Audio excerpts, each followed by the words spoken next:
Hello and welcome. Today I would like to introduce you to our starter set Gypsum.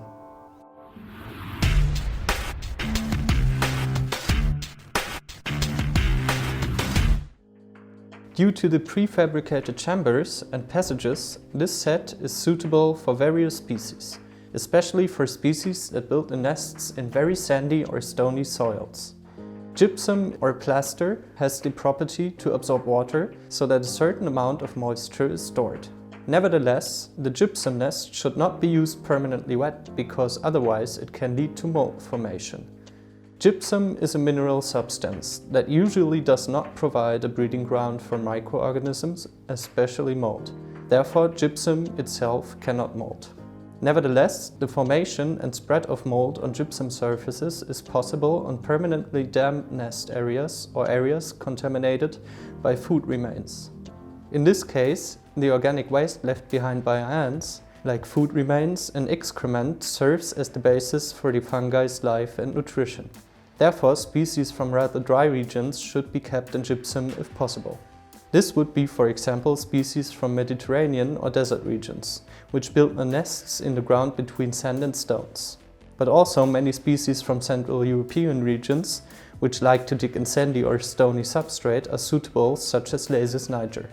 Not suitable are very moisture-loving species, such as species of the genus Manica or Myrmica.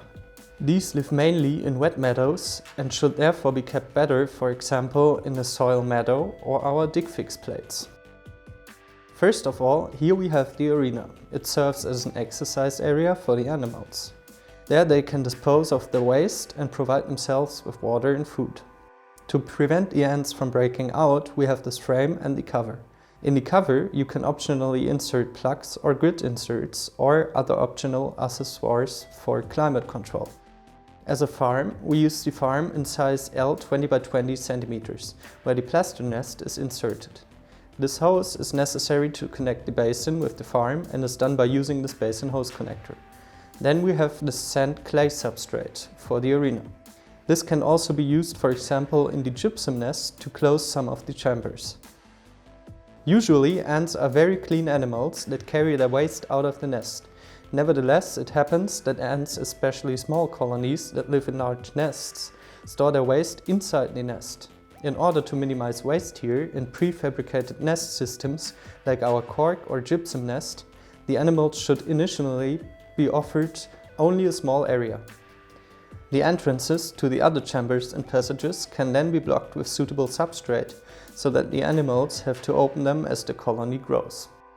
As other equipment, we have, for example, the thermohygrometer to measure temperature and humidity, the escape protection awl and a sponge to apply it, suitable feeders, a drinker, a food dispenser, a magnifying glass to look at the animals or other things in detail, a pair of spring steel tweezers to grab the animals without hurting them, a pair of plastic tweezers for solid objects, a pipette for moistening, various plugs, grid inserts and caps to close the setup. Last but not least, there is a red foil which simulates an underground feeling and thus ensures that the animals feel safe in the nest. How the whole set is assembled, I'll show you now. First of all, we fill the arena with the substrate sand loam white. It should be noted that we fill only a very thin layer of 1 to 2 mm. If there is too much substrate, there's a risk that the animals will burrow into the arena and not move into the designated farm. Now we insert the nest into the farm. To do this, we hold the farm at a slight angle. Then we attach the basin hose connector to the arena. One end of the hose is inserted there and the other end is pushed into or onto the farm. With the single 27 mm plug and the 16 mm grid cap, we close the remaining openings on the arena and the farm. Now we fill the drinker with water and put food in the food dispenser. I then place these at the very front of the arena. This way I can always check if the drinker is empty, if there is still enough food, or if the food dispenser needs to be cleaned. When everything is ready in the arena, I attach the thermohygrometer to the underside of the frame. To do this, I remove the protective film from the adhesive surface and make sure that the thermohygrometer is attached to the inside of the frame and not to the outer edge.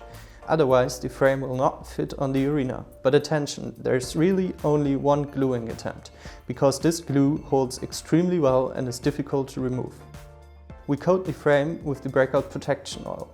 For this purpose, you can use our supplied sponge, a household cloth, or simply your fingers.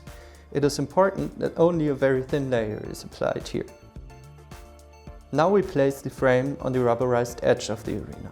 Check again if everything seals really tightly. Theoretically, the system would now be safe, that the animals can no longer break out, but to be on the safer side, we have a glass cover. What should be considered for humidification?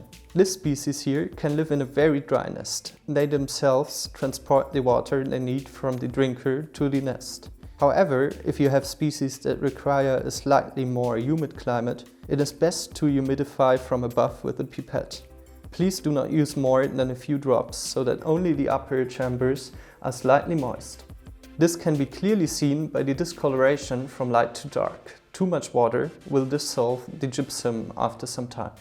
It is best to always use very soft water, such as rainwater, osmosis water, still water or non-salty mineral water.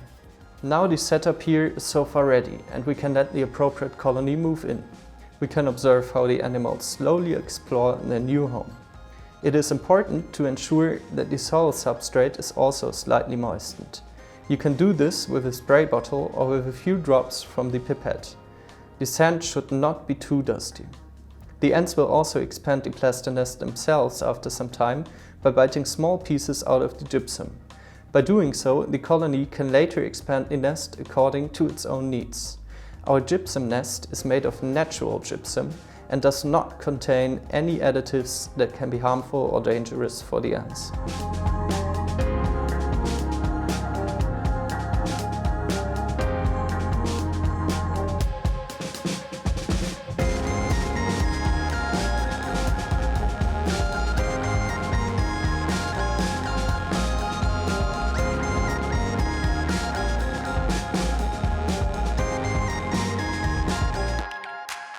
I hope the video was helpful and interesting. Thanks for watching.